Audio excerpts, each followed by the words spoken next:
Was wir sehen können, ist, dass der Papyrus sehr fragmentarisch erhalten ist. Wir haben etwas mehr als 300 Fragmente in verschiedenen Größen, von sehr klein bis zu größeren Fragmenten. Nun ist es so, dass in der Vergangenheit neue Fragmente hinzugekommen sind, die man identifiziert hat, als zu dem Papyrus dazugehörig, und von denen konnten sogar schon einige exakt positioniert werden mittlerweile. Um die einfügen zu können, muss nun aber der Papyrus erstmal konservatorisch, restauratorisch bearbeitet werden. Warum? In der Vergangenheit, etwa 80 Jahre zuvor, sind diese Fragmente zusammengefügt worden, und zwar mit kleinen Textilstegen. Das Problem bei diesen Stegen ist, dass die Spannung dadurch in dem Papyrus nicht da ist, beziehungsweise zerstört ist, weil diese Textilstege sehr kräftiges Material sind und auch einen sehr kräftigen Klebstoff enthalten, der versprödet. Und damit gibt es neue Risse im Papyrus.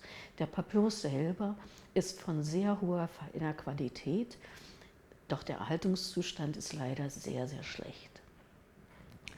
Was ich mache, ist im ersten Schritt, dass ich versuche, alle diese Stege abzunehmen, sofern es möglich ist.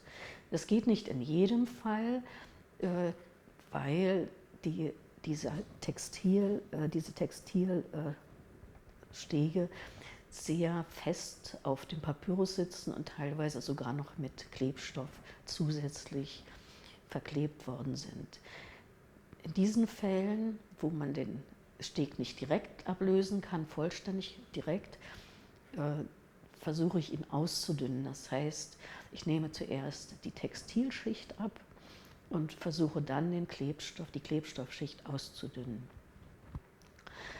Dann im nächsten Arbeitsschritt gehe ich auf den Leuchttisch und bringe alle Fragmente, die einen direkten Anschluss haben, direkt wieder zusammen, indem ich sie zusammenfüge mit einer Zellulose, mit einem Zellulosederivat, und zwar Tylose MH1000. Und da hilft mir die Papyrusstruktur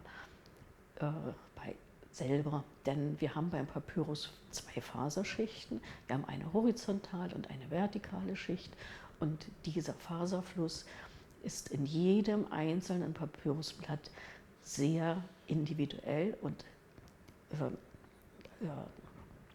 ist also dadurch wie ein Fingerabdruck ganz unique, also einzigartig in jedem Blatt, und muss dann auch natürlich stimmen in beiden Faserrichtungen, in der horizontalen und in der vertikalen.